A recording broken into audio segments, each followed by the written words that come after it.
इतिहास मित्रांनो, आपण आलोय कागवाडमध्ये. कागवाडमध्ये अतिशय पुरातन आणि प्राचीन असणारं कबूडरायांचं हे मंदिर आहे. कबूडराया या नावावरनंच कागवाड असं नाव आपल्याला या ठिकाणी पाहायला मिळतं. अतिशय जुनं जैन मंदिर आहे. अतिशय ऐतिहासिक असणारं हे गाव आहे. गावाला वेस आहे आणि वेशीमध्ये पुरातन असणारे मंदिरं आपल्याला पाहायला मिळतात. कागवाडचं मूळ जे नाव आहे ते कगूड आहे. त्या कगूडचा अपभ्रंश होऊन परत नंतर ते कागवाड असं झालेलं आहे. आणि आज आपण आलोय कबूडराया या मंदिरामध्ये. कबूडराय आणि काळमा मातेचं हे मंदिर आहे. अतिशय पुरातन 12व्या शतकामध्ये असणारं हे मंदिर.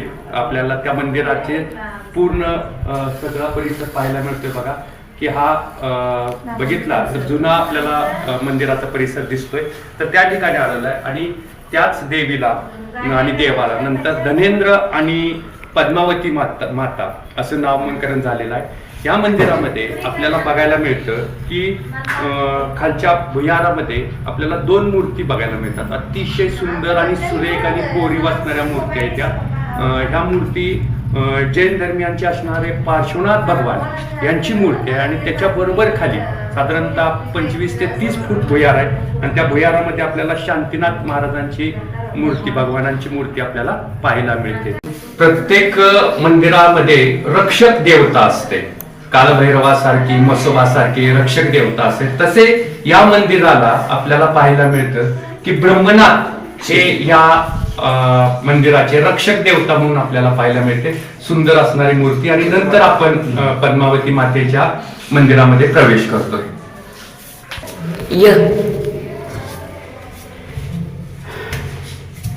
आपण आता भुयारामध्ये प्रवेश करतोय.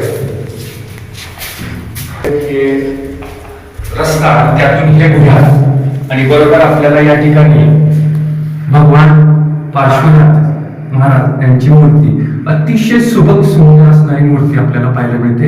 आणि त्याच्यानंतर खालच्या बाजूला दुसरी मूर्ती आपल्याला पाहायला मिळते.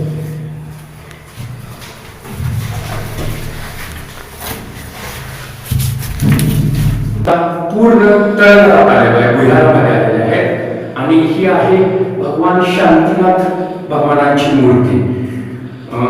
इकडं असणाऱ्या मोगल आदिलशाही या सरदारांची आक्रमण सतत या परिसरामध्ये होत होती. हाच मार्ग आहे इथून मिरजेकडे जाण्याचा आदिलशाही सैनिकांचा. मग अशा वेळेला मंदिरं पाडणं हा हेतू असायचा. त्यातून आपली मंदिरं सुरक्षित राहावी, आपल्या मूर्त्या सुरक्षित राहाव्या.